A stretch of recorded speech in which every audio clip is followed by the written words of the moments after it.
The coffee was still hot when I heard the first dog start whining.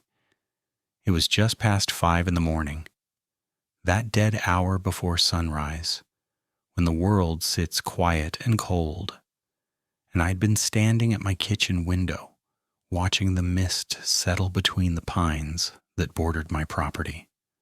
The whining came from the kennel I'd built behind the barn, a solid structure with chain-link runs that had housed my hunting dogs for the better part of a decade. Maggie, my oldest beagle, had a distinctive sound when something bothered her. High-pitched, insistent, the kind of noise that said this wasn't about food or wanting attention. I set my mug down on the counter and pulled on my work boots, not bothering to lace them properly. The October air hit me when I stepped outside, sharp enough to make me wish I'd grabbed a heavier jacket instead of just my ranger uniform shirt. The sky was that particular shade of gray that comes before dawn in northern Michigan, when you can see shapes but no colors, and everything looks like it's been dipped in ash. Maggie was at the front of her run, pressed against the chain link, staring toward the tree line about 50 yards out. Her body was rigid, tail tucked, and she was making that sound continuously now. Cooper and Duke, my two younger dogs, a pointer mix and a retriever, were doing the same thing, all three of them fixated on the same spot in the woods. I'd had these dogs for years, hunted with them every season, and I'd never seen them act like this. Not for deer, not for coyotes, not even that time a black bear had wandered through looking for the garbage cans. "What is it, girl?" I said, moving to the kennel gate. Maggie didn't even look at me, just kept staring and whining. I followed her line of sight into the trees, squinting against the gloom, but I couldn't see anything unusual, just pine and birch, the usual tangle of underbrush. Morning mist hanging between the trunks like smoke. The forest was quiet, though. That registered after a moment, sinking in like cold water. No birds. The woods around my property were usually alive with sound this time of morning, crows calling, woodpeckers hammering, the occasional owl finishing its night hunt. But right now there was nothing except my dogs and the sound of my own breathing. Even the wind seemed to have stopped, leaving the pine branches motionless. I stood there for maybe 5 minutes, waiting for something to move, for some explanation to present itself. The dogs gradually settled, though they remained tense, and eventually I convinced myself I was being paranoid. Probably a deer had bedded down close to the property line, and the dogs had caught its scent. That was reasonable. That made sense.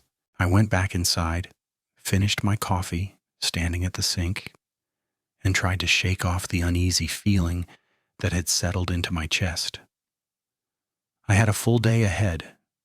Morning patrol through the state forest, then back to the barn to finish rebuilding a chainsaw carburetor for Tom Henderson, who needed it back before the weekend. My life had a rhythm to it, a predictable pattern that suited me fine.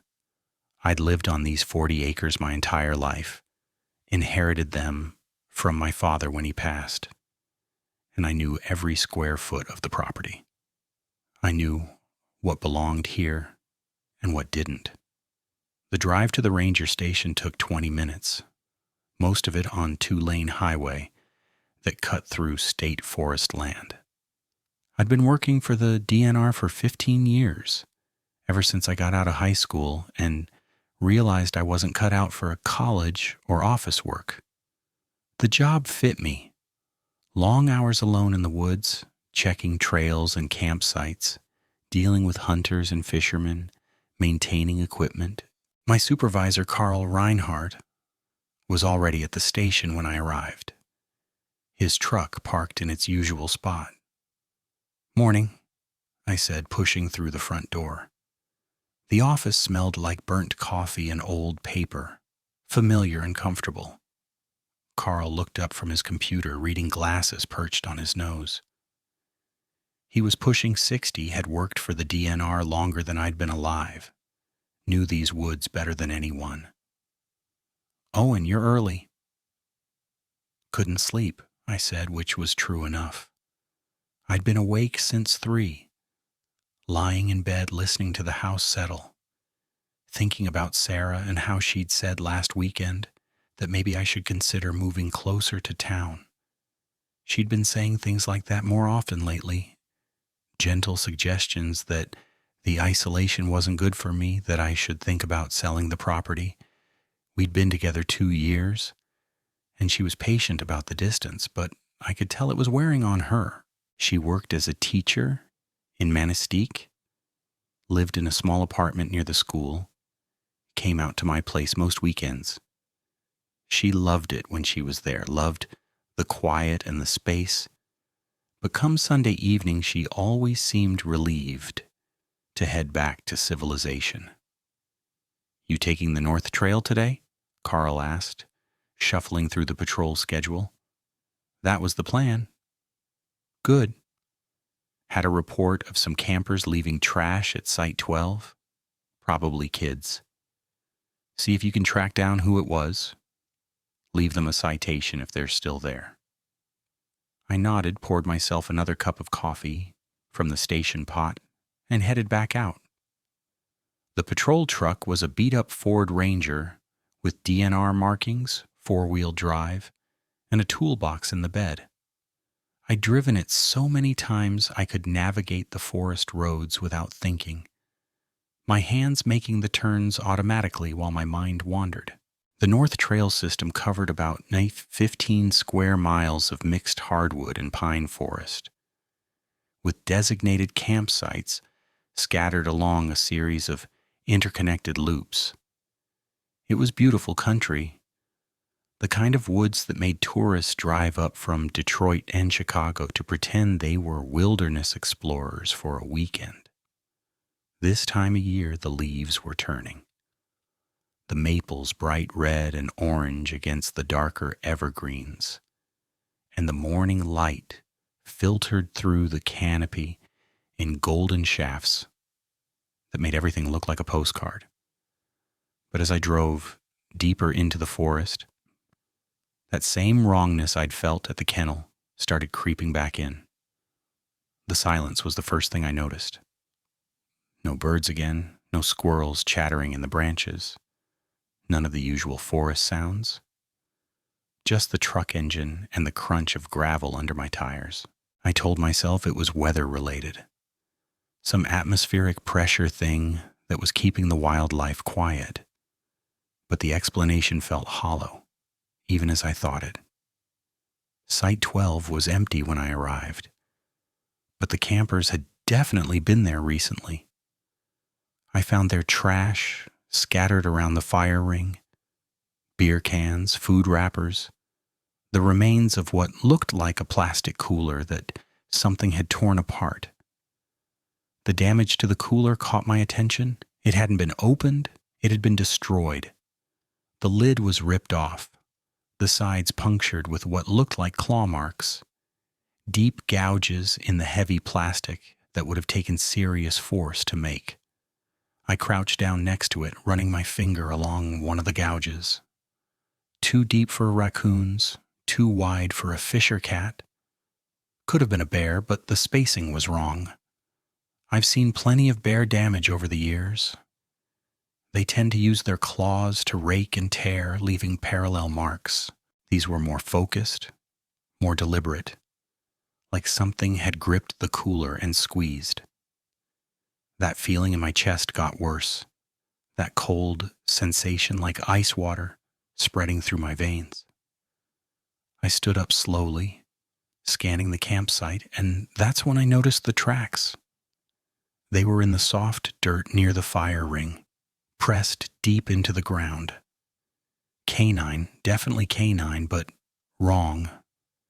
The toes were too long, spread too far apart, and the prints were huge, bigger than any wolf track I'd ever seen, and there hadn't been wolves in this part of Michigan for years anyway. Whatever left these tracks had been heavy, much heavier than any dog or coyote should be. I took out my phone and snapped a few photos trying to get a clear shot, with my hand shaking slightly. The rational part of my brain was already cycling through explanations. Someone's dog, maybe. Some giant breed that got loose. A Mastiff or a St. Bernard. That made sense. That had to be it, but even as I thought it, I knew I was lying to myself. The prints were wrong in a way I couldn't quite articulate, wrong in their depth and spacing, wrong in how they seemed to appear out of nowhere in the middle of the campsite with no trail leading to or from them. I spent another 20 minutes at the site, taking more photos, measuring the tracks, collecting the trash and the remains of the cooler as evidence. The whole time I felt watched, felt like something in the trees was observing me with an intelligence that made my skin crawl. When I finally got back in the truck, I locked the doors immediately, something I'd never done before on patrol, and I drove back to the station faster than I should have on the narrow forest roads. Carl was still at his desk when I returned. I dropped the bag of trash on the counter between us and pulled up the photos on my phone. Found something weird at Site 12. He looked at the images, scrolling through them with one thick finger. What am I looking at? Tracks. Next to where something tore apart a cooler. You ever seen anything like that? Carl studied the screen for a long moment, his expression unreadable. Then he handed the phone back to me and shrugged. Probably a big dog. People bring them camping all the time, don't follow the leash laws. Those prints are too deep. Whatever made them had to weigh at least 200 pounds. So a really big dog. He turned back to his computer, clearly dismissing the conversation. Write it up in the log. I'll send an email to the local kennels, see if anyone's missing an animal. I wanted to push it, wanted to make him understand that this wasn't normal, but I couldn't find the words. What was I supposed to say? That the woods felt wrong, that my dogs were acting strange, that I had a feeling something predatory was moving through the forest. It sounded crazy even in my own head. I drove home that afternoon with the truck radio off, listening to the engine and the road noise, trying to process what I'd seen. The property looked exactly as I'd left it. Barn with my shop in the back half. Small 2-story house my grandfather had built in the 50s. The dog kennel behind everything, with the woods pressing in close on 3 sides. It was home, had always been home. But looking at it now, I felt something I'd never felt before. Vulnerability. Like the trees were too close. Like the clearing I lived in was too small, too exposed. The dogs started up again as soon as I got out of the truck.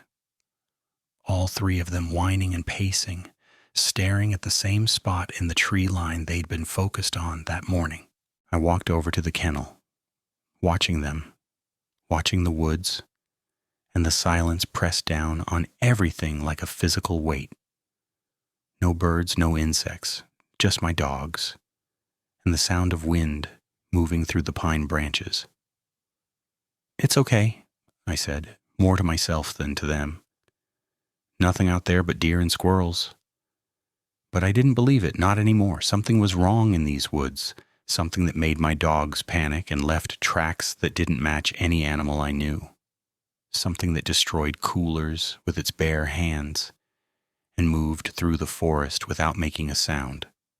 I went inside and locked the doors, which I almost never did during daylight.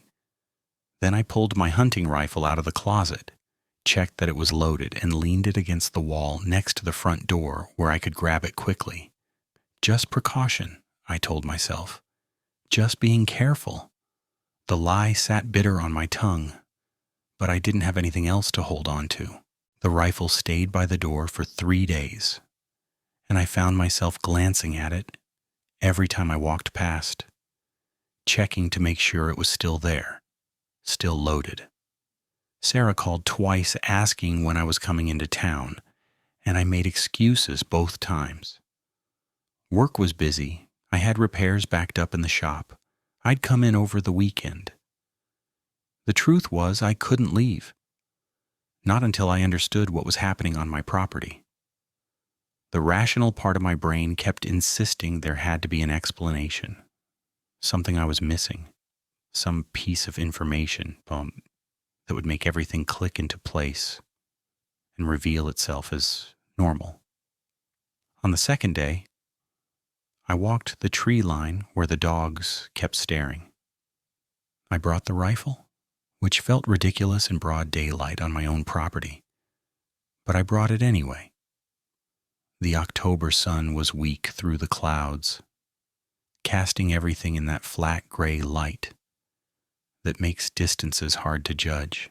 I moved slowly through the underbrush, looking for signs, for anything that would explain what had my animals so spooked.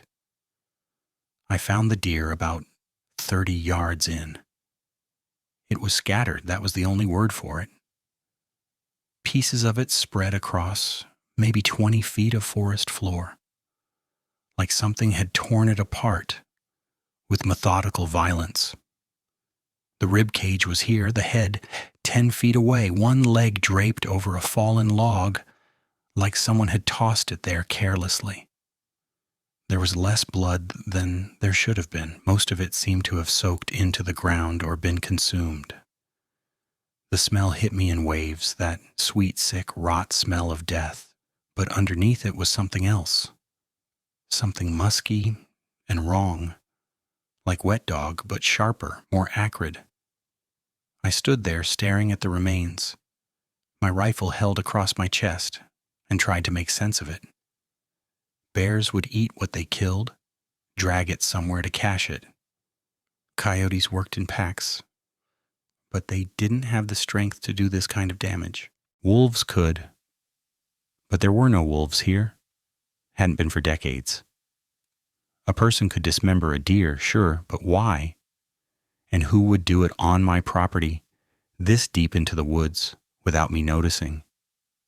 The tracks were everywhere around the kill site. Those same wrong prints I'd seen at the campsite, pressed deep into the soft earth, some of them clear enough that I could see the individual toe marks. I crouched down next to the clearest one, pulled out my phone, and took more photos. Then I measured it with my hand. From the back of the heel to the tip of the longest toe was nearly 8 inches. The toes themselves were elongated, almost finger-like, with claw marks extending past each one. The stride length between prints was close to 4 feet. I sat back on my heels and did the math in my head. Whatever walked on these feet was tall, heavy, and taking steps that suggested bipedal movement. But the shape was all wrong for human, too wide, too spread, and humans didn't leave claw marks. This was something else entirely, something I couldn't categorize. And that realization made my hands start shaking again. I pulled out my phone and called Carl. Listened to it ring 3 times before he picked up. Reinhardt. Carl, it's Owen. I found something on my property you need to see. What kind of something? His voice had that patient tone he used when he thought someone was wasting his time. Dead deer, torn apart, and more of those tracks I showed you. There was a pause and I heard him typing something. Owen, we've got 3 reports of bear activity just this week. It's the season for it. They're bulking up before hibernation, getting aggressive about food sources. You probably just found where one of them made a kill. This wasn't a bear. I said it firmly, trying to convey certainty I didn't quite feel. The tracks are wrong, the kill pattern is wrong, this is something else? Then it was coyotes, or someone's dog pack got loose. He sighed, and I could picture him pinching the bridge of his nose the way he did when he was getting frustrated. I can't come out there today. I've got meetings until 5. Take some photos, document it, and if you're really concerned, we can file a report with animal control. But Owen, between you and me, you're probably overthinking this. Wildlife does weird things sometimes. Doesn't mean there's a monster in your backyard. He meant it kindly, I knew that. But the word monster hung in the air between us, and I realized that was exactly what I was starting to believe. Not rationally, not in any way I could defend, but somewhere deep in my hindbrain, where instinct lives, I was becoming convinced that something predatory and unnatural was moving through my woods. Yeah, I said finally, you're right. I'll document it and send you the photos. Good man. And Owen, maybe take a break. Come in early tomorrow. You've been putting in a lot of solo hours lately. That can mess with your head. We hung up and I stood there in the woods holding my useless phone, surrounded by pieces of deer and tracks that didn't match anything I knew. The silence pressed in again. That absence of bird song and insect noise that made my ears ring. I took my photos methodically, capturing every angle, measuring the tracks with a tape measure I'd brought from the shop. Then I walked back to the house, looking over my shoulder every few steps, feeling watched the entire way. That night I sat at my kitchen table with my laptop, searching for answers I knew I wouldn't find. I typed in combinations of words: large canine tracks, Michigan, wolf sightings, Upper Peninsula, unknown predator, northern woods. Most of what came up was conspiracy theory garbage, blurry photos of nothing, people claiming to have seen Bigfoot or lake monsters. But then I found a forum, one of those outdoorsman sites where hunters and rangers share stories, and there was a thread from 2 years ago. The post was from a guy in Marquette County, about 60 miles west of me. He'd found similar tracks on his property, similar deer kills. He'd tried reporting it to the DNR, tried getting someone to investigate, but nothing had come of it. The thread had maybe a dozen responses, half of them mocking him, the others suggesting bear or feral dogs. The last post was from someone who claimed to have seen something similar near Newberry tracks and kills that didn't match any known animal. That poster had written one line that stuck with me. Whatever it was, it moved, like it was intelligent, like it was hunting with purpose. I closed the laptop and stared out the window into the darkness beyond the porch light. The dogs were quiet in their kennel finally, but I could see their shapes moving restlessly in the shadows. My coffee had gone cold hours ago, but I kept drinking it anyway, needing something to do with my hands. The rifle was still by the door. I'd checked it 3 times since coming inside, making sure the safety was off, making sure I could grab it quickly if I needed to. Just a bear, I told myself. Just a big dog. Just something I don't have experience with yet. Something that will make sense once I learn more about it. The lies were getting harder to believe. I must have fallen asleep at the table sometime after midnight, my head pillowed on my arms, because when I jolted awake, the room was darker and colder. The porch light was still on. I could see its glow through the window, but something had changed. The quality of the silence was different, heavier, like the air pressure had dropped suddenly before a storm. The dogs were making noise again, not barking, not howling, but making sounds I'd never heard from them before. Low, continuous whimpering mixed with something that was almost a growl, but not quite, like they wanted to bark, but their bodies wouldn't let them.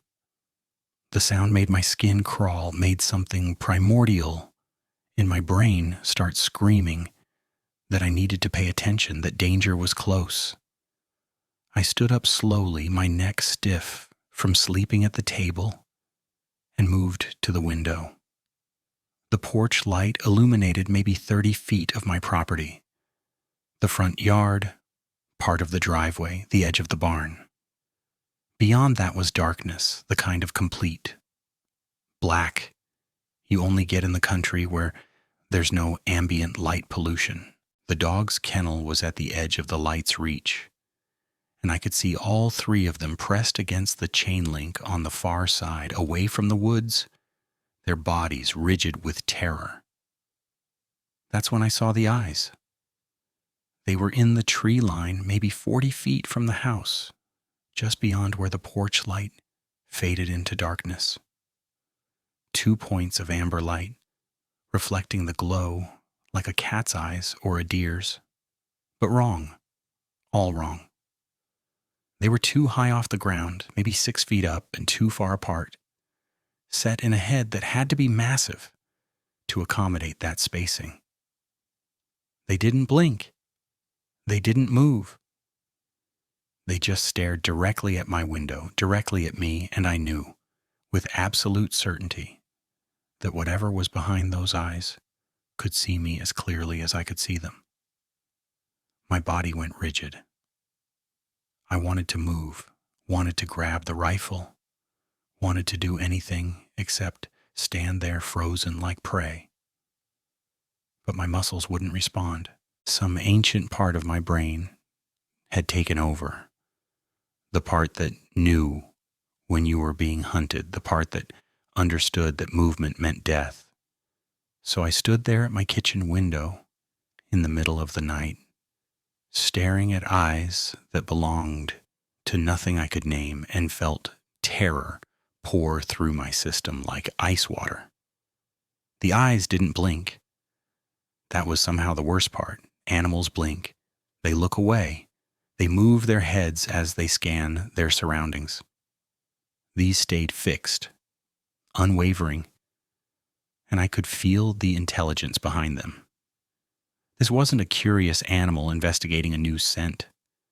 This was something studying me, measuring me, deciding what I was and whether I was worth its attention. Time stopped meaning anything. I stood there for what felt like hours but was probably only minutes, locked in that silent confrontation. My heart was hammering so hard I could feel it in my throat, and my hands had gone numb from gripping the edge of the sink. The dogs had stopped making noise entirely. They were just frozen like me, statues of fear in their kennel.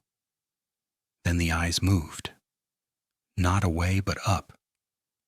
They rose higher, maybe another foot, and I realized whatever they belonged to had just stood taller, had straightened to its full height. 7 feet, maybe more.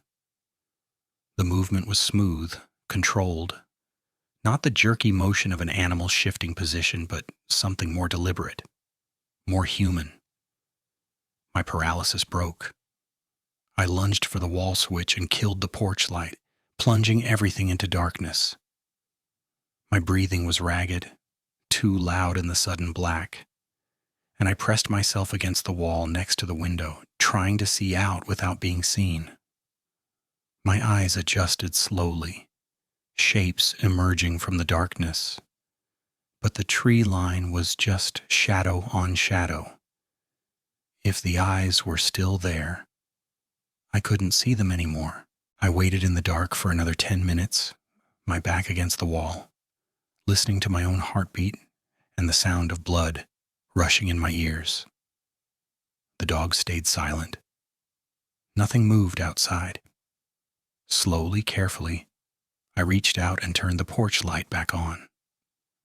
The tree line was empty, just pines and birch, the usual tangle of undergrowth. Morning mist that was starting to form as the temperature dropped. I scanned every shadow, every gap between trees, looking for those amber eyes or any sign of movement. There was nothing. I grabbed the rifle from beside the door and did something I'd never done before. I went outside at night to check the property. The October air was bitter cold, cold enough to make my breath steam, and every footstep on the gravel sounded like a gunshot. I swept the porch light beam across the tree line, the rifle held ready, my finger resting on the trigger guard. The dogs watched me from their kennel, still pressed against the far side, and they didn't make a sound as I walked past them toward the woods. The tracks were there, right at the tree line where I'd seen the eyes. Fresh tracks, pressed into the soft ground. The same wrong prints I'd been finding everywhere. They came out of the woods, approached to within 30 feet of my house, then retreated back into the darkness. The stride was impossibly long, and in one clear print, I could see where the toes had gripped the earth, the claw marks extending past each toe like fingers reaching. I backed away slowly, keeping the rifle pointed at the woods, and I didn't turn around until I was at my front door. Then I went inside, locked every door and window, pulled all the curtains closed, and sat on my couch with the rifle across my lap.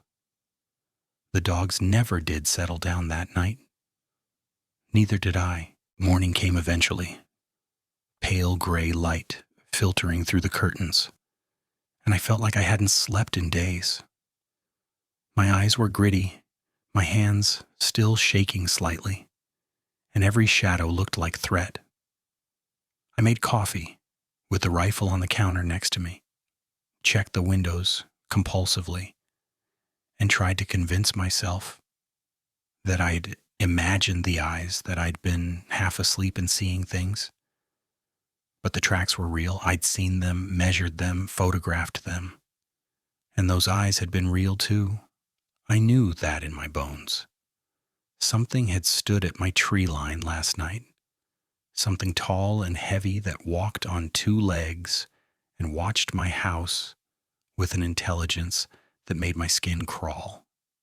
I called in sick to work for the first time in 5 years.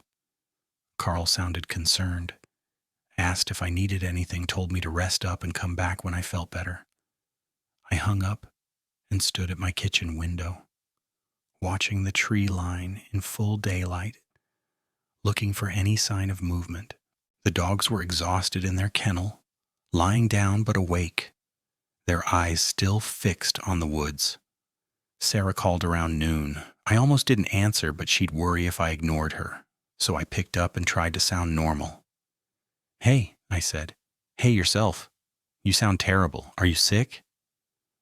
Her voice was warm with concern, and I felt a pang of guilt for what I was about to do.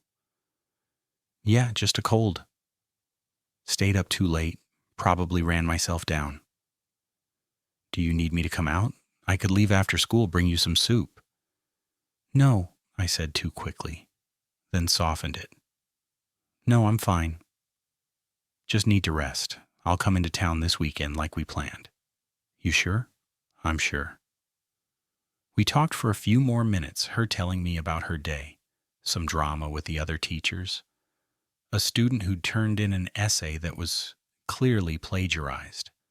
I made appropriate noises, pretended to listen, but my eyes never left the woods outside my window.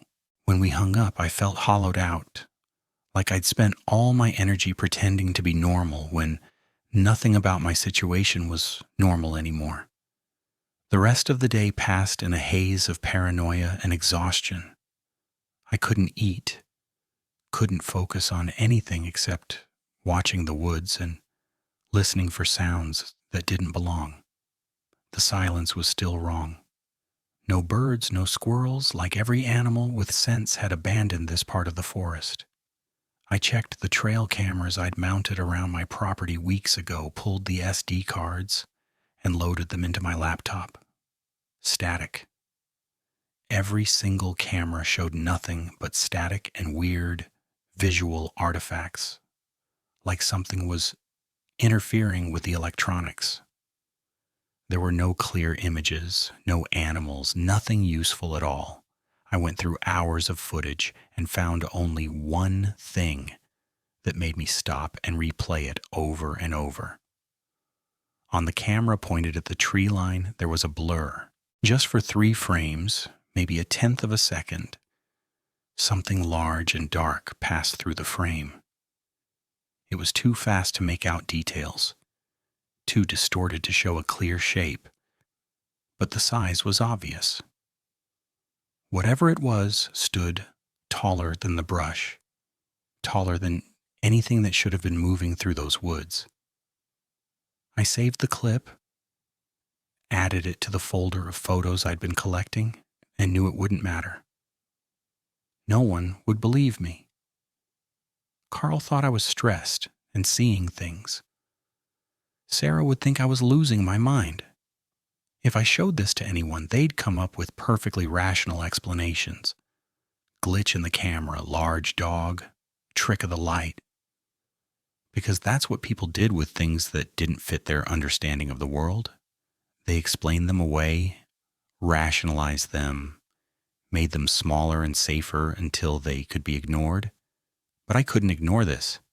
It was on my property, outside my window, watching me with those amber eyes that reflected light like coins. It had studied me last night, measured me, and then walked away. And I knew with the certainty that comes from pure instinct, that it would be back.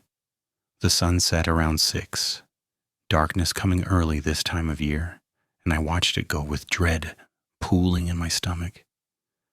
I'd kept all the lights off inside the house, had spent the day in dimness so I could see out without being seen in.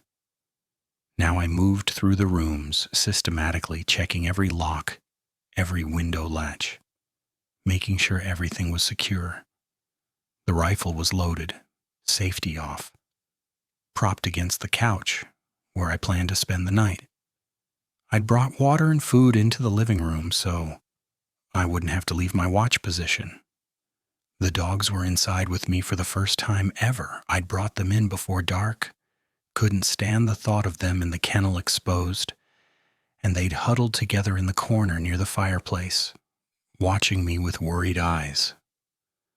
Full dark came, and with it that oppressive silence. I sat on my couch in the darkness, rifle across my lap, and watched the windows.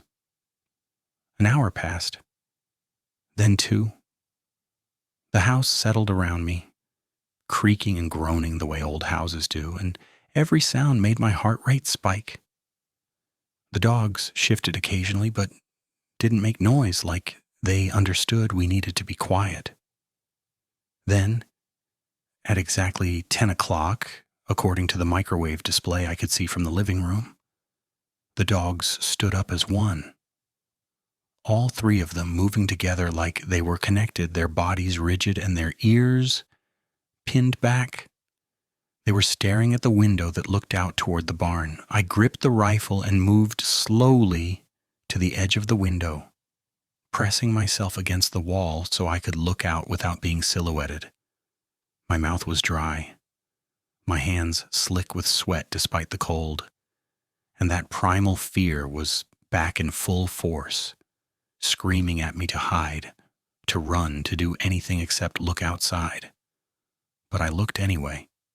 It was there, not at the tree line this time, but closer, much closer. It stood next to my barn, maybe 20 feet from the house, and it was massive. The barn's floodlight, I'd left it on, needing some illumination outside, cast it in silhouette against the weathered wood siding. 7 feet tall at least, maybe taller, with shoulders too broad for anything human. The head was wrong-shaped, elongated, and I could see the suggestion of a snout. But it was standing upright, standing the way a man stands, with its arms at its sides and its legs planted firmly. It wasn't moving, it was just standing there, facing the house. And even though I couldn't see its eyes from this angle, I knew it was looking at me. The shape of it was all wrong for any animal I knew. Too human to be a beast, too bestial to be human. My brain kept trying to categorize it and failing, kept trying to make it fit into something known and safe, and the effort made me dizzy. I don't know how long we stayed like that, frozen in that tableau. The thing by my barn, me at my window, the dogs huddled terrified behind me. It might have been seconds or minutes or hours.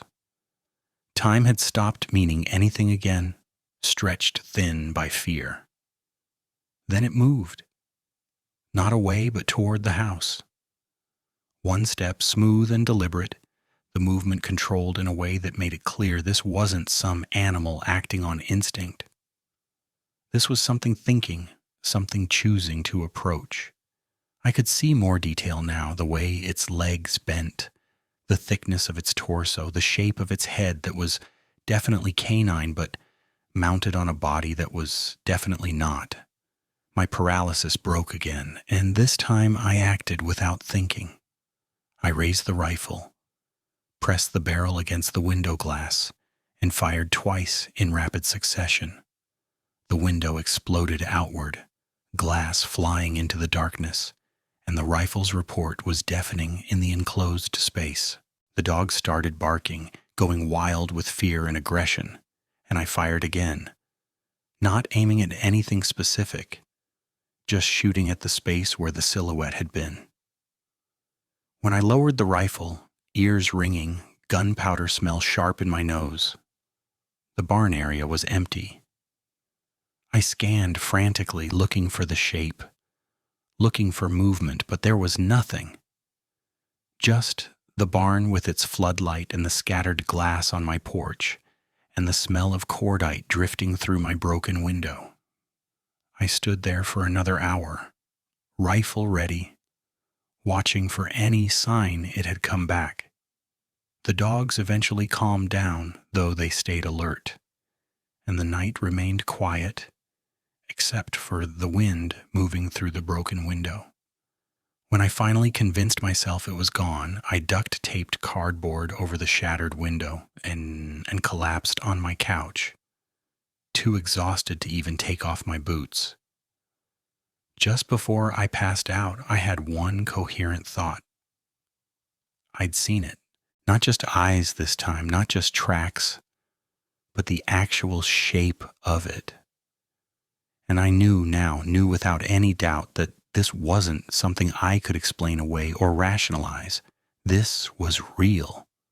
This was hunting on my property, and it had let me see it, had stood there in the light like it wanted me to know what I was dealing with. That thought followed me down into fitful sleep, and in my dreams, those amber eyes watched me from every shadow, patient and knowing, waiting for me to make a mistake. I woke up to Maggie howling, the sound raw and desperate and not like her at all. For a moment I was disoriented, still half caught in dreams of amber eyes, my mind struggling to separate nightmare from reality. Then I heard Cooper and Duke join in, and I was off the couch with the rifle in my hands. Before I fully registered, I'd moved. The cardboard taped over my window let in gray morning light around its edges. Dawn then. I'd slept maybe 3 hours. My body ached from the couch, from tension, from the accumulated exhaustion of too many sleepless nights. But the howling dragged me toward full consciousness with the efficiency of ice water. The dogs never howled like that. Never. I moved to the back door, the one that faced the kennel, keeping the rifle ready. Through the window I could see the dogs in their run, all 3 of them pressed against the far fence, facing away from the house toward the tree line beyond. They were howling in unison now, that primal pack sound that dogs make when something is fundamentally wrong with the world. The hair along their backs stood up in rigid lines, and even from here, I could see them trembling. I scanned the tree line beyond them, looking for the shape I'd seen last night, looking for those eyes. Nothing. just the forest in early morning light, the mist hanging low between the trunks, the shadows long and deep, but something had them spooked, badly enough to howl, badly enough to wake me from a dead sleep. I unlocked the back door and stepped out onto my porch, rifle up, breathing hard. The October air was cold against my face, sharp with the promise of the winter coming. The howling stopped the moment I emerged, all 3 dogs turning to look at me with expressions I'd never seen on them before.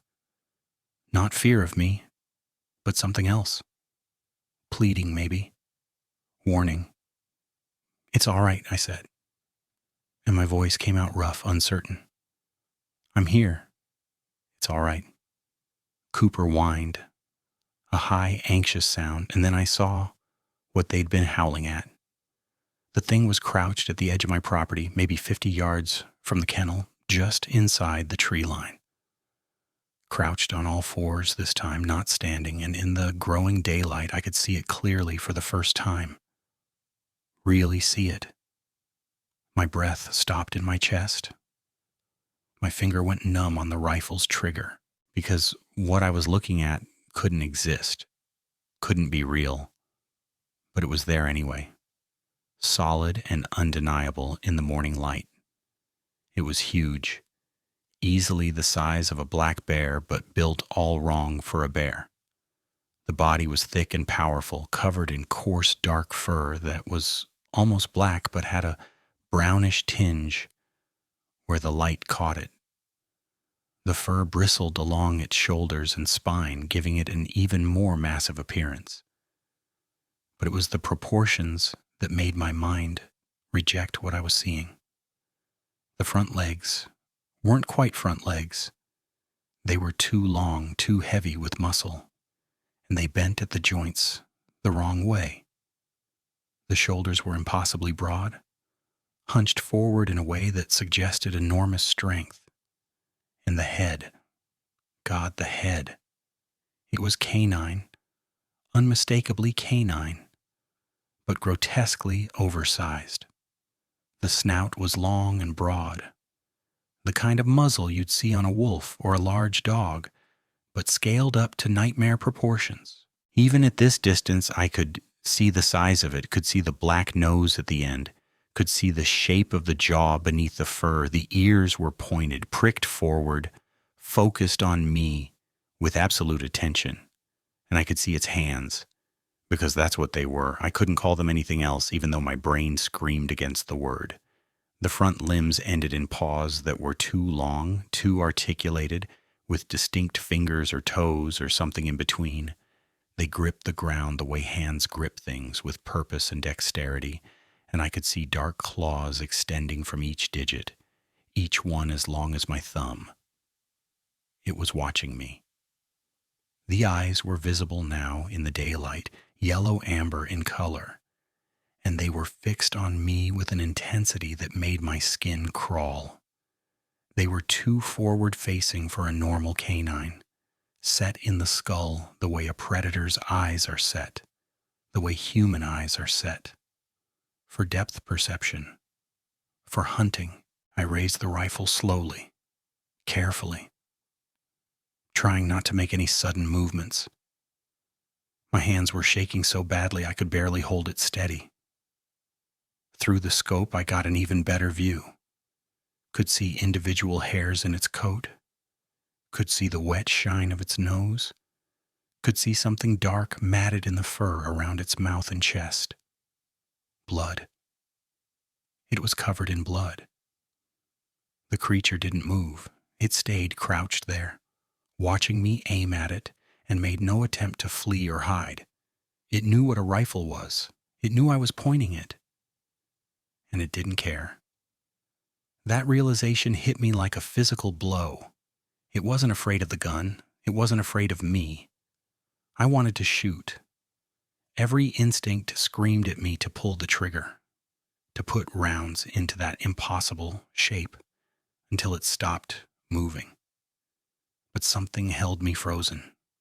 Some primal calculation that told me if I shot and missed, If I only wounded it, I would die. Before I could get back inside my house, it was that close, that fast. I'd seen it run last night when it chased my truck. We stayed like that for what felt like hours but was probably only seconds. Me with the rifle aimed, it crouched and watching, the dog silent now behind me, the morning getting lighter around us. Then it moved. But not toward me, not away. It reached out with one of those horrible hand-like paws and picked something up off the ground. I couldn't see what it was at first, but then it lifted the object higher, held it up deliberately, and my stomach lurched. A collar. It was holding a dog collar, dangling it from one extended claw, showing it to me with what could only be described as intention. The morning light caught the metal buckle, made it flash, and I recognized the color even from here. Blue nylon, Maggie's collar, the one she'd been wearing yesterday. I lowered the rifle slightly, confusion cutting through my fear. Maggie was behind me in the kennel. I'd just seen her. I turned my head just enough to check, without taking my eyes fully off the creature. And yes, there she was, pressed against the fence with the others, collar intact around her neck. When I looked back, the creature had dropped the collar and was backing away, moving with fluid grace despite its size. It retreated into the tree line without hurry, without fear, just melting back into the shadows as if it had never been there. But I'd seen it. I'd seen every detail, every impossible detail, and I knew I'd never be able to unsee it. I stood on my porch for another 10 minutes, rifle still up, watching the spot where it had vanished. The dogs had gone quiet, not even whining now, just watching the tree line with the kind of alertness that said they knew it was still out there somewhere. Watching, waiting.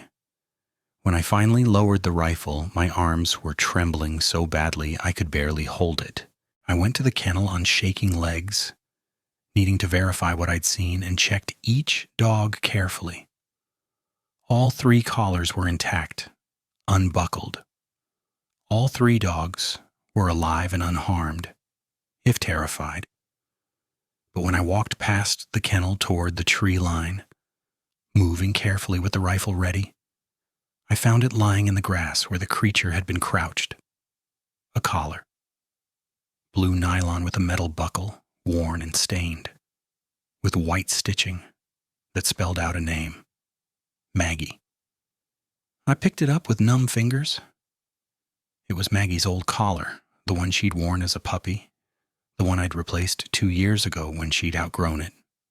I'd thrown it away, tossed it in the burn barrel with other trash, watched it burn myself. But here it was, in the grass, where that thing had dropped it, where it had held it up and shown it to me deliberately, making sure I saw. My stomach turned over. It had been in my burn barrel. It had been in my trash. It had been close enough to my house to go through my garbage to find something specific, to take it, to keep it, and then to show it to me, to let me know it had been that close, had been watching me that closely, knew me that intimately. I stumbled back to the house and locked the back door behind me with fumbling hands.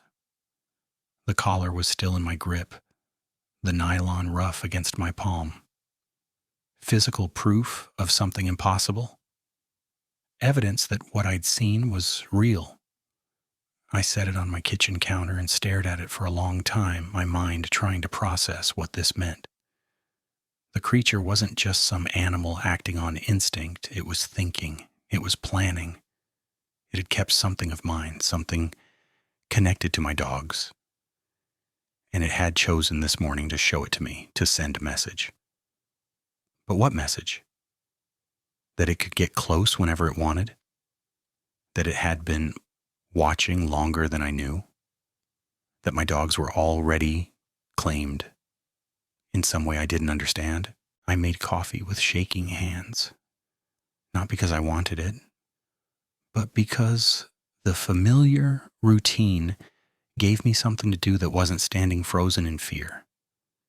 While it brewed, I checked every window, every door, making sure everything was locked, even though I knew locks wouldn't stop something like that. The morning had gone bright outside, full daylight now, but I couldn't shake the feeling that it was still out there, watching my house, watching me move from room to room. The answering machine was blinking. I'd been so focused on the dogs and the creature that I hadn't noticed. I pressed play, and Sarah's voice filled my kitchen, worried and slightly annoyed. "Owen, it's me. You didn't call me back last night, and I'm starting to get concerned. I know you said you had some animal problem out there, but you're freaking me out with the weird texts. Call me when you get this, okay? Please?" I didn't remember texting her. I picked up my phone from where I'd left it on the couch and checked my sent messages. There were 3 from last night, all sent after midnight, all to Sarah. The first one read, "Something outside." The second, "It's watching the house." The third, "I can see it." I didn't remember sending any of them. I must have been more out of it than I'd thought, running on pure adrenaline and terror. But looking at them now, seeing the lack of capitals and punctuation, seeing the raw fear in those simple words, I felt something crack inside my chest. This was real. This was happening. And I'd been so scared I'd reached out for help without even remembering doing it. I called Sarah back. She answered on the first ring. "Jesus, Owen, finally, what the hell is going on out there?" "I need you to listen to me," I said, and my voice came out steadier than I expected. "Don't come out here this weekend. Don't come out here at all until I tell you it's safe." There was a pause. "What are you talking about? What's not safe? Is it that bear?" "It's not a bear." The words came out flat, certain. "It's something else, something wrong. And it's been around my property for days now, and I don't know what it wants, but I know it's dangerous." "Owen." Her voice took on that careful tone people use when they're talking to someone they think might be losing it. "Honey, have you slept? You sound really stressed." "I'm not crazy." I looked at the collar on my counter, at the rifle leaning against my wall, at the cardboard taped over my shattered window. "I know how this sounds, but I'm telling you the truth. There's something out here, something I've never seen before, and it's been watching my house. It killed some deer on my property, and it's been in my garbage, and this morning it was 50 yards from my back door." "Okay." Still that careful tone. "Okay, I hear you. But have you called the DNR or animal control? If there's a dangerous animal on your property, they need to know about it." "I'm a ranger, Sarah. I am the DNR out here, and I'm telling you I don't know what this thing is."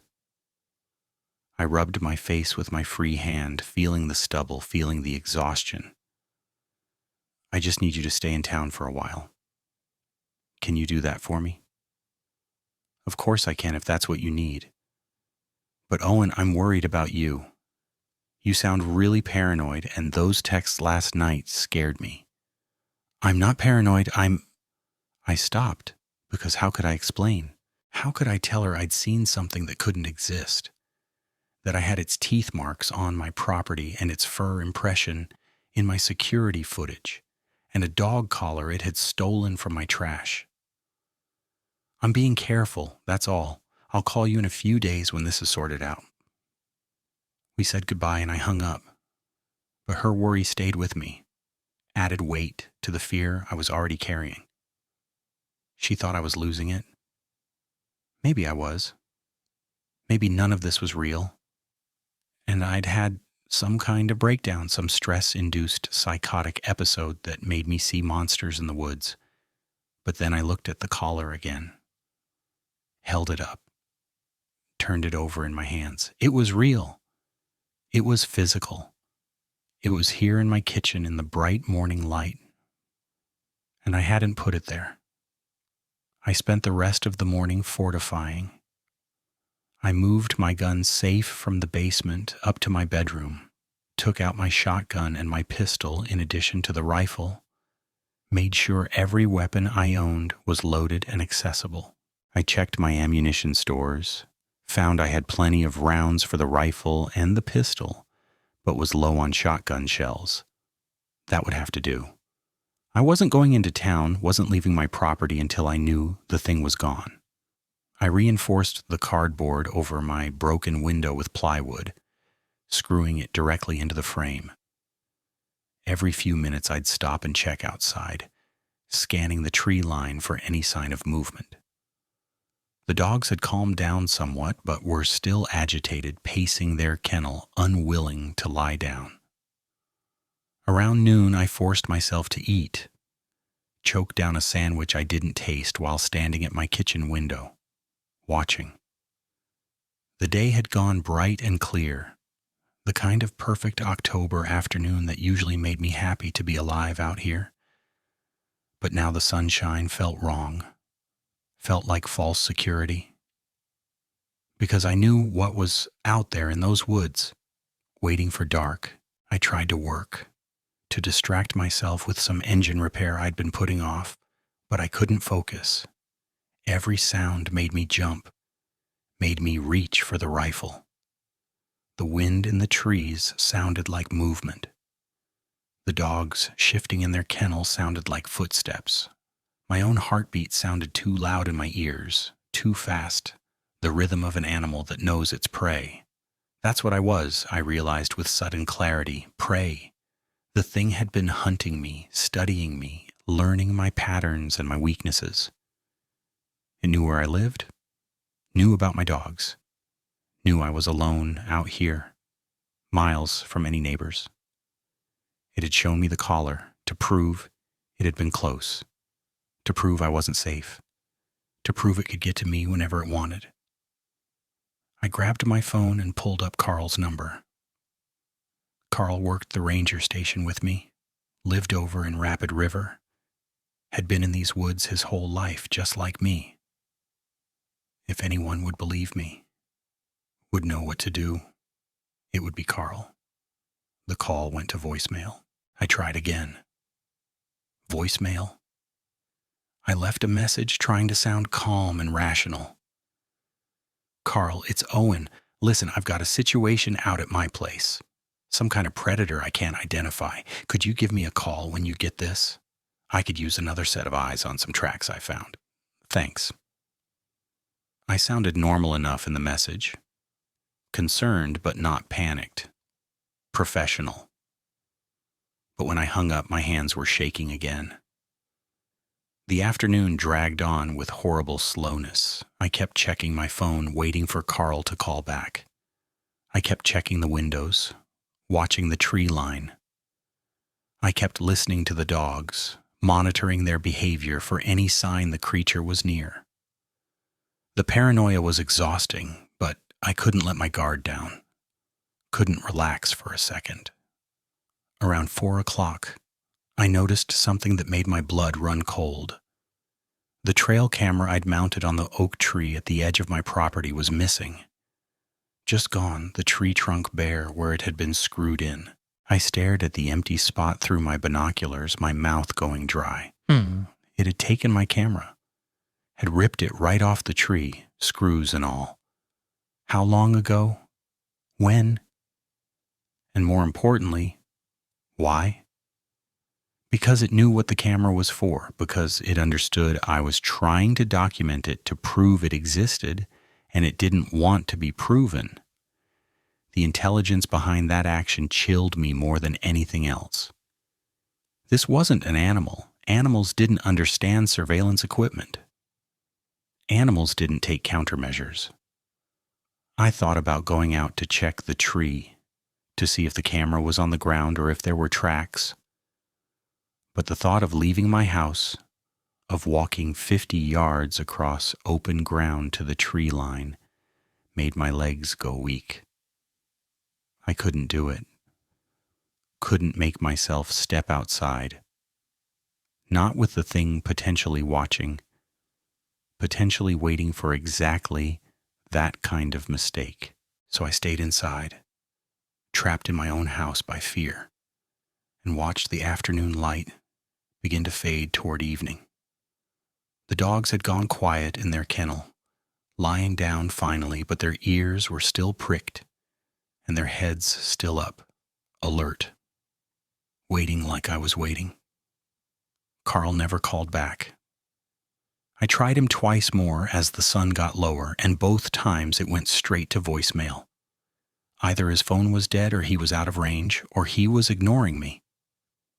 None of those options was good. Around 5:30, I realized I was going to have to bring the dogs inside. I couldn't leave them out there overnight, not after this morning, not with the thing hunting my property. But getting this meant going outside, meant crossing the yard to their kennel in the growing dusk, meant exposing myself. I stood at my back door for 10 minutes, working up the courage, rifle in my hands. I'd have to move fast. Out to the kennel, open the gate, get the dogs inside, close the gate, back to the house. 30 seconds max, if I ran. But 30 seconds was a long time when something that could move like that thing moved was potentially watching. 30 seconds was long enough to die. I checked the yard one more time through the window, scanning every shadow, every possible hiding place. Nothing moved. The tree line was still. The afternoon had gone quiet in that wrong way I was learning to dread, but I didn't have a choice. The dogs needed to be inside.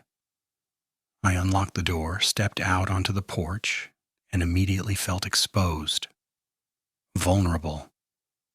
The back of my neck prickled with the sensation of being watched.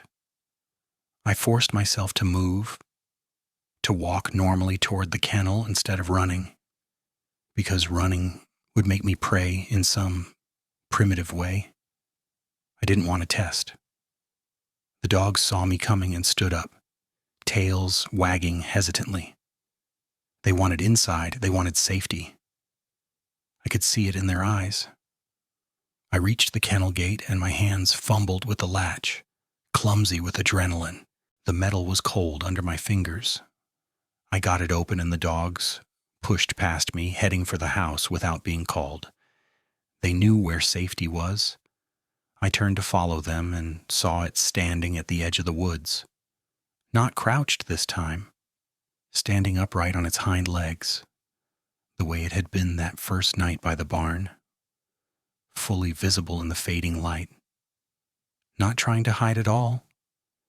7 feet of impossible nightmare, covered in dark fur with that massive canine head and those yellow eyes fixed on me with absolute focus. My rifle was in my hands. I could shoot it right now. I was a good shot, had been hunting since I was 12. From this distance, I could put 3 rounds center mass before it reached me. But I didn't.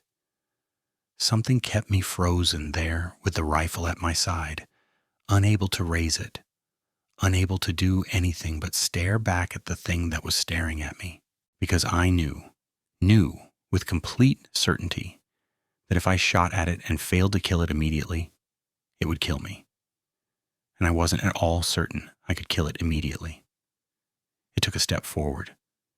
Just one, slow and deliberate. And the sound that came from it froze my blood. It was low, resonant, somewhere between a growl and something else, something that sounded almost like speech, like language, like it was trying to communicate. The sound had syllables, had rhythm, had intention behind it that no animal sound should have. I broke. I turned and ran for the house, not caring anymore about appearing weak or prey-like, just needing to get inside, needing walls between me and that thing. The dogs were already on the porch, scratching at the door, and I shoved past them and got inside and slammed the door and threw the deadbolt. My hands were shaking so badly I could barely turn the lock. I pressed my back against the door, breathing hard, the rifle clutched to my chest. The dogs crowded around me, whining, pressing against my legs. Through the window I could see the tree line, empty now. The thing had vanished again, melted back into the forest like smoke. But I'd heard it make that sound. I'd heard it try to speak to me or at me or about me. I'd heard intelligence behind that vocalization, purpose, meaning. And I knew with absolute certainty that tonight was going to be bad. Tonight it was going to do something, make some move, because the pattern had been escalating and this was the next step in whatever game it was playing with me. I was alone in my house with 3 terrified dogs and a handful of guns, and something that shouldn't exist was hunting me in the darkness outside. And there was nowhere to run to because I'd already seen how fast it could move, how easily it could chase down my truck if it wanted to. The sun dropped below the horizon, and the darkness came on fast. And I stood at my kitchen window with my rifle and waited for whatever was going to happen next. The last of the daylight bled out of the sky like water, and the night closed in around my house like a fist. The dogs wouldn't stop whining. That low, continuous sound of pure animal terror that set my teeth on edge and made my own fear spike higher. I moved away from the kitchen window, went through the house checking every lock, every window, pulling curtains closed, even though I knew that wouldn't help. Thin fabric wasn't going to stop anything. But I couldn't stand the idea of it looking in at me, watching me through the glass, while I stood exposed in the light. I turned off most of the lights.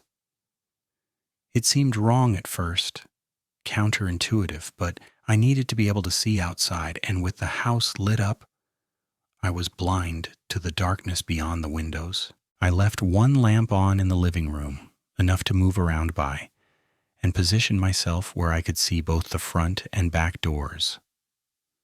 The rifle sat across my lap. My pistol was on the coffee table within easy reach. I'd never felt more like prey in my entire life. The dogs eventually settled, pressing themselves against the couch where I sat, all 3 of them touching me. Duke kept his head up, Montague and I watching the back door. Maggie curled into a tight ball against my leg, shaking. Cooper, the calmest of the 3, had his ears flat against his skull and kept glancing at me like he was hoping I had some plan, some way to make this right. I didn't. The first hour passed slowly, then the second. Nothing moved outside that I could see.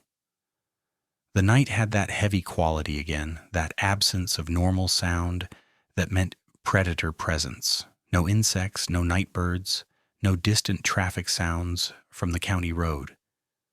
Just silence and my own breathing and the occasional whine from one of the dogs.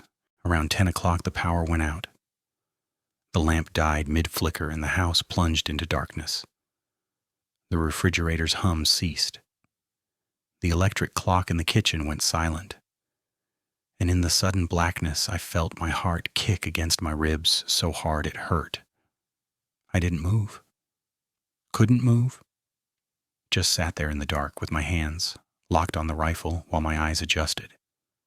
Slowly, shapes began to emerge. The darker rectangle of the doorway leading to the kitchen. The windows as slightly lighter squares of gray.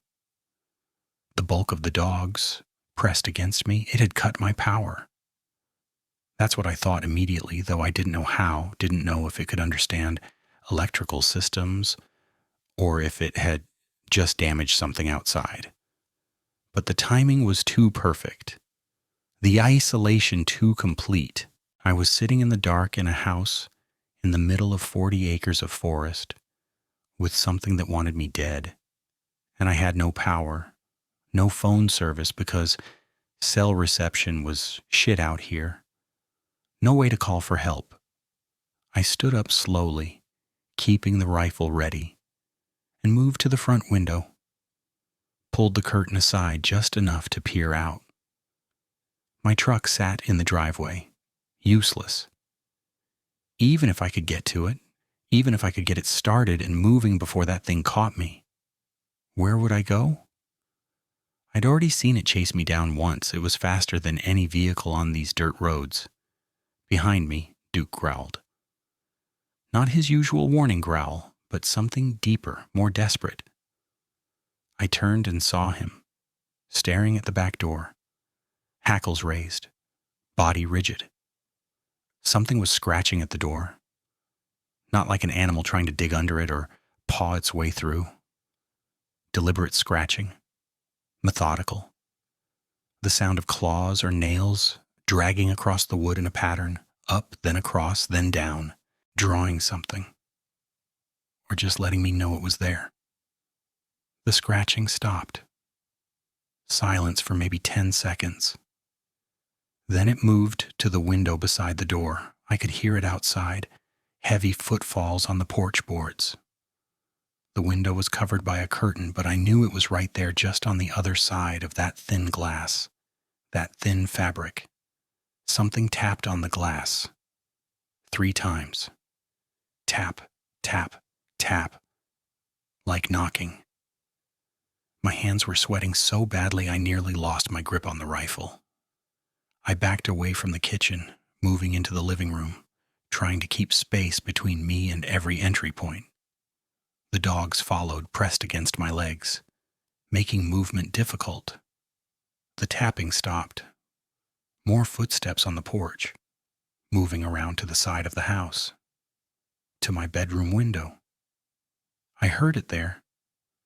Heard the same deliberate tapping on that glass.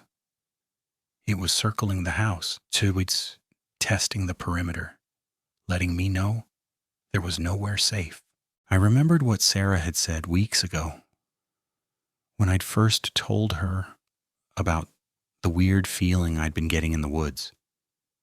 She'd said if something was stalking me, I should make noise, make myself seem dangerous, make it think twice about attacking.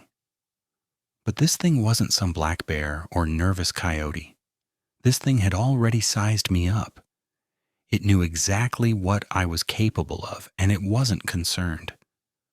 The tapping moved to the front window now, the one I'd just been looking out of. I could hear it breathing on the other side of the glass, heavy and steady, totally controlled. It wasn't excited or worked up. It was patient, methodical, taking its time. Then it spoke.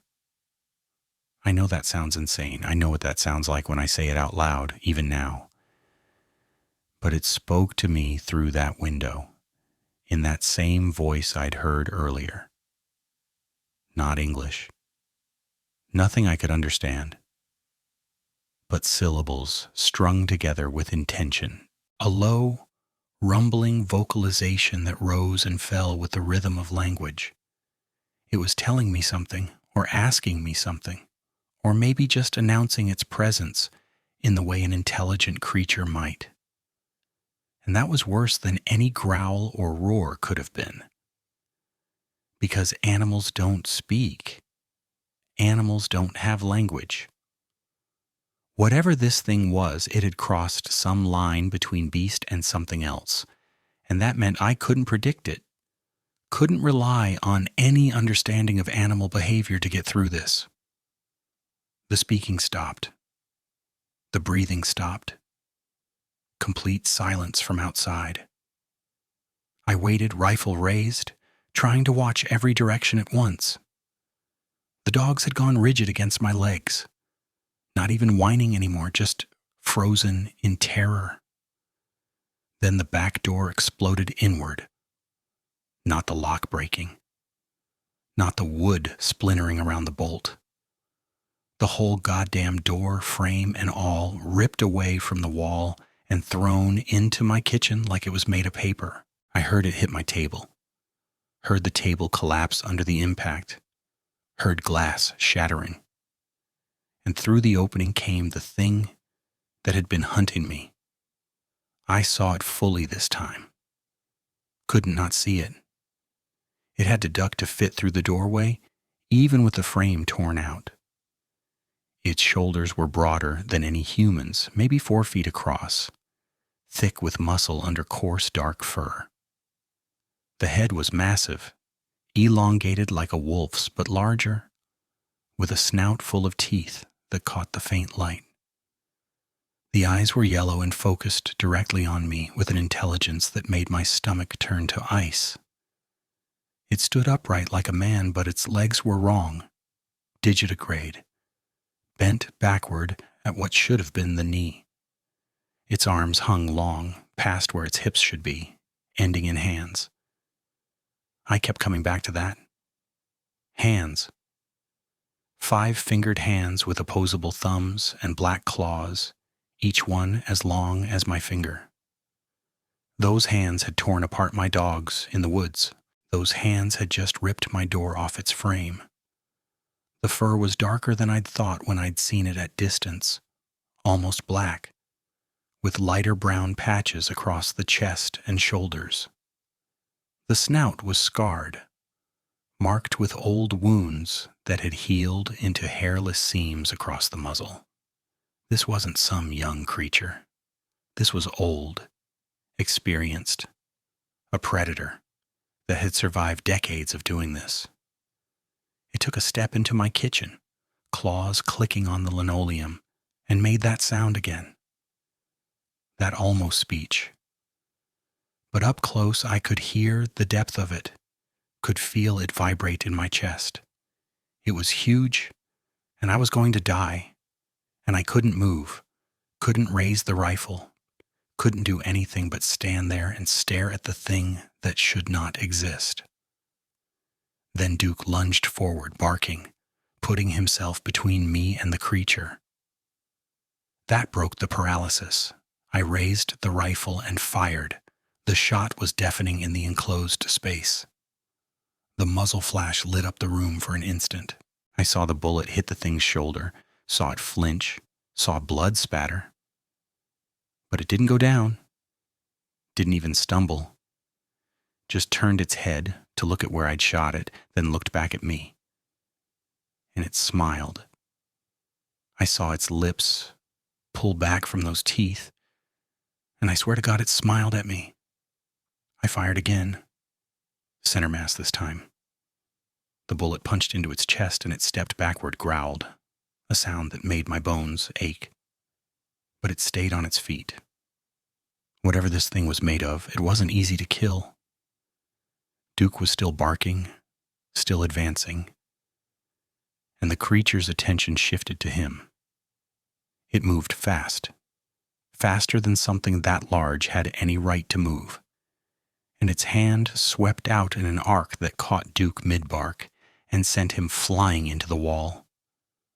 I heard the impact, heard Duke hit the floor and go silent, and something in me broke. I charged forward, firing as I moved. The rifle kicked against my shoulder again and again. I hit it 3 more times, 4, emptied the magazine into its torso and neck. It reeled back toward the ruined doorway, blood black in the dim light. And I thought maybe I'd done enough damage. It caught itself on the door frame, steadied itself, looked at me with those yellow eyes, and lunged. I dropped the rifle and dove sideways as it came through the doorway, felt the air move as its hand swept past where my head had been, felt claws catch my jacket and tear fabric. I hit the floor, rolled, came up near the coffee table where my pistol was, grabbed it and spun around. The creature was between me and the only exit, 8 feet of wounded, bleeding nightmare, hunched in my living room, breathing hard, but very much alive. Blood dripped from multiple wounds, pattering on my floor, but it held itself steady, ready. Maggie and Cooper were cowering behind the couch. Duke wasn't moving where he'd fallen, and I was backing up with a pistol that held 8 rounds against something that had just taken 6 rifle bullets and was still coming. It took a step toward me. I fired. Missed in my panic, fired again, hit its shoulder. It barely reacted. Another step. I was running out of room, backing into the corner, about to be trapped. I saw the lamp. The one still lit lamp sitting on the end table. I grabbed it and threw it at the creature's face. It shattered against that massive head, and for a second the thing stopped, shaking its head, blinded by the impact or the sudden brightness or just confused. I ran. Shouldered past it, taking a wild swing with one of those long arms that caught my ribs and sent pain lancing through my side, but I kept moving. Through the kitchen to over the rubble of my door out onto the porch. My truck was right there, keys in my pocket. 20 feet away, 10 feet, 5. I heard it coming behind me. Heavy footfalls on the porch boards. I fumbled the keys out, dropped them, scooped them up, got the door open. Threw myself into the driver's seat and slammed the door just as it reached the truck. The whole vehicle rocked as it hit the side. I saw its face pressed against the driver's window, all teeth and yellow eyes and fury. The claws raked across the glass, shrieking, leaving deep gouges. I jammed the key into the ignition and the engine turned over, and I threw it in reverse and floored it. The truck jerked backward, tires spinning in the gravel, and the creature stumbled away from the door. I cranked the wheel, brought the truck around, shifted into drive. The headlights caught it standing in front of my house, bleeding from multiple wounds, watching me, letting me go. Again. It was letting me go again. I drove. Down my driveway onto the county road toward town. Drove way too fast for the dirt roads, nearly losing control twice. But I couldn't slow down, couldn't stop until I had lights around me, people around me, something other than darkness and forest. My ribs were screaming where it had hit me. Every breath sent pain spiking through my side. My jacket was torn. My hands were shaking so badly I could barely hold the wheel, and I couldn't feel my face. Shock, probably. Adrenaline crash.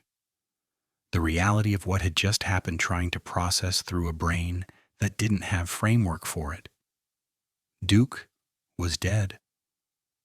Might not have died immediately, might have lived long enough to feel pain, and I'd left him there. Left Maggie and Cooper too, because I hadn't been able to get them, hadn't even tried. Just ran for my life and left my dogs behind. I drove to Sarah's apartment building. Parked crookedly across 2 spaces, stumbled out of the truck and nearly collapsed on the stairs up to her door. It was almost midnight. She'd be asleep. But I rang the bell anyway, kept ringing it until the lights came on inside and she opened the door in her pajamas, annoyed until she saw me. Jesus Christ, Owen, what happened? I couldn't answer. Couldn't make my mouth work. Just pushed past her into the apartment and locked the door behind me and slid down to sit with my back against it, pistol still clutched in my hand. Sarah was talking. Asking questions, trying to understand. I heard her on the phone calling 911, telling them her boyfriend had been attacked, giving the address.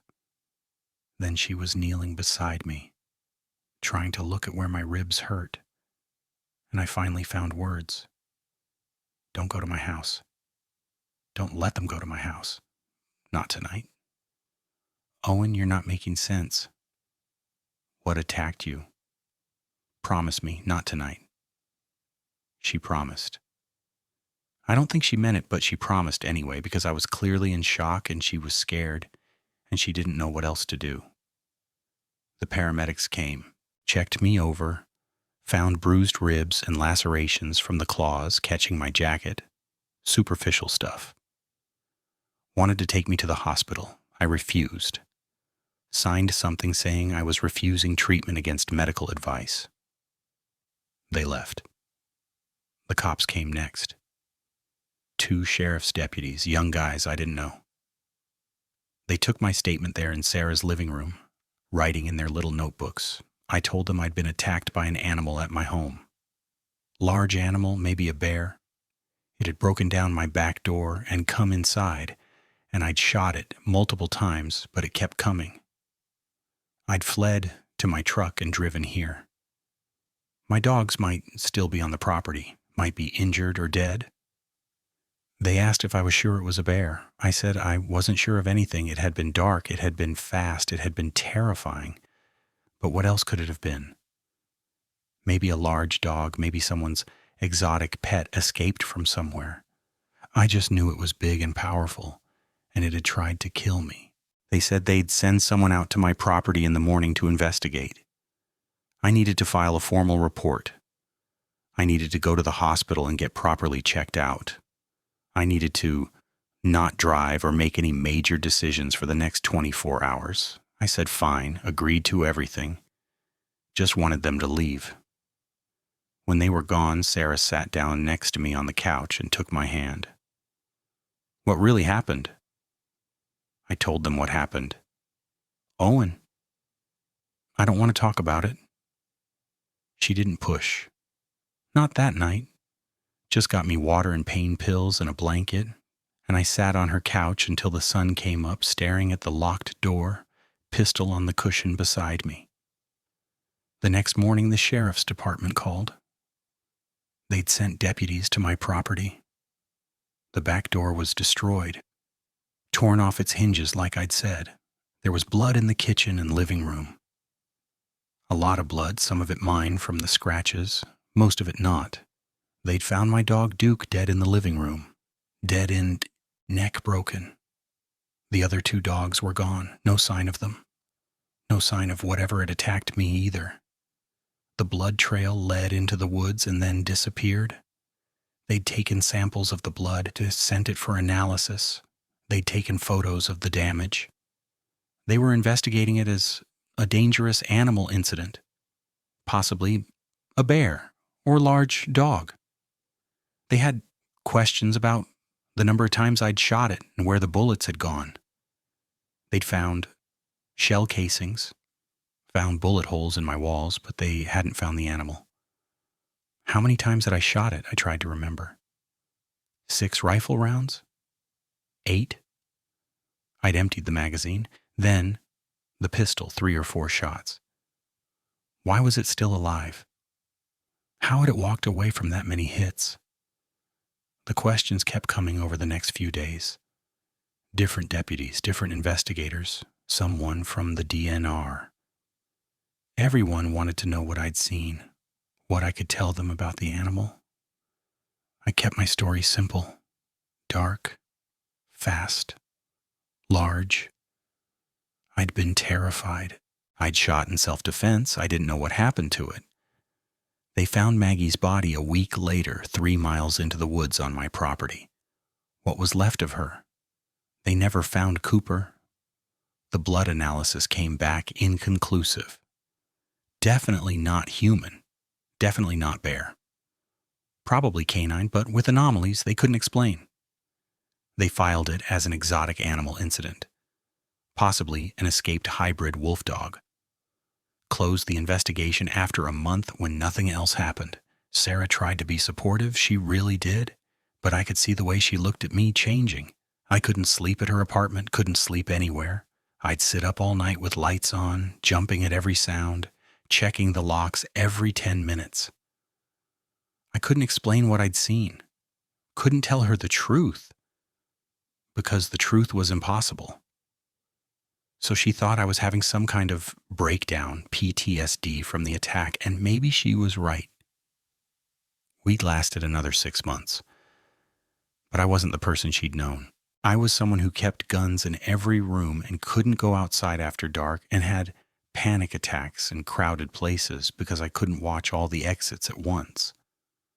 Someone who'd wake up screaming from nightmares about yellow eyes and hands with claws and the sound of something almost speaking in a language I couldn't understand. She left in April, said she couldn't help me if I wouldn't help myself, wouldn't talk to a therapist, wouldn't admit I needed professional help. I told her she was right. I did need help. But no therapist could help with what I knew was real. I put the property up for sale the same week. Took a massive loss because word had gotten around about the bear attack, and because the real estate market in rural Upper Michigan isn't exactly booming. But I couldn't keep it. Couldn't go back there. Couldn't stand the idea of someone else living there either, honestly. But that wasn't my problem to solve. The ranger station accepted my request for transfer. I'd been working for them for 15 years, had a good record, they wanted to keep me. They moved me to a district down near Escanaba, more traffic, more tourists, shorter trails, office work mostly. I took it. I found an apartment in town. Second floor, no ground level access, 3 locks on the door. I couldn't afford it on my salary, but I took it anyway. Sold most of my stuff, everything that reminded me of the house, the dogs, that night. Kept only what I needed. I lasted 1.5 years in the field before I couldn't do it anymore. The panic attacks got worse when I was alone in the woods, even with other rangers nearby, even in broad daylight. I'd hear something move in the brush and freeze up completely, heart pounding, unable to breathe. My supervisor noticed. Other people noticed. I was becoming a liability. They moved me to full administrative work, filing reports, processing permits, answering phones, indoor work, safe work. I took the demotion and the pay cut and told myself it was temporary, just until I got my head right. That was 8 years ago. I still live in Escanaba, still in a second-floor apartment, different building now, but same setup. 3 locks, no ground floor. I work at the ranger station doing paperwork and data entry, and occasionally giving educational talks to school groups. I don't go into the forest anymore. Not unless I absolutely have to, and even then only during the day, only with other people, only on well-traveled trails. I see a therapist. Have been seeing one for years now. She thinks I have PTSD from the animal attack, that I've developed a phobia of wild places, that I'm working through trauma. She's prescribed medication that helps me sleep sometimes, helps quiet the panic sometimes. But she doesn't understand that it's not a phobia when the fear is rational, when the thing you're afraid of is real and did try to kill you and might still be out there. Still be, because it is still out there. I know it is. I search online sometimes late at night when I can't sleep, looking for reports of similar incidents in northern Michigan. I find them more often than I want to. Weird animal attacks, livestock killed in ways that don't make sense, hunters who see things they can't explain. Most of them get dismissed as hoaxes or misidentifications or people looking for attention, but I know what they saw. I don't own guns anymore. Sold them all a year after I moved. Because what's the point? I shot that thing nearly 12 times and it walked away. Guns don't help. Nothing helps. If it wanted me dead, I'd be dead. It let me go. Both times it let me go, and I still don't know why. That's what keeps me up at night, even with the medication, even with the therapy. Not knowing why it let me live. Not knowing if it's watching me right now, keeping track, waiting for some purpose I can't understand.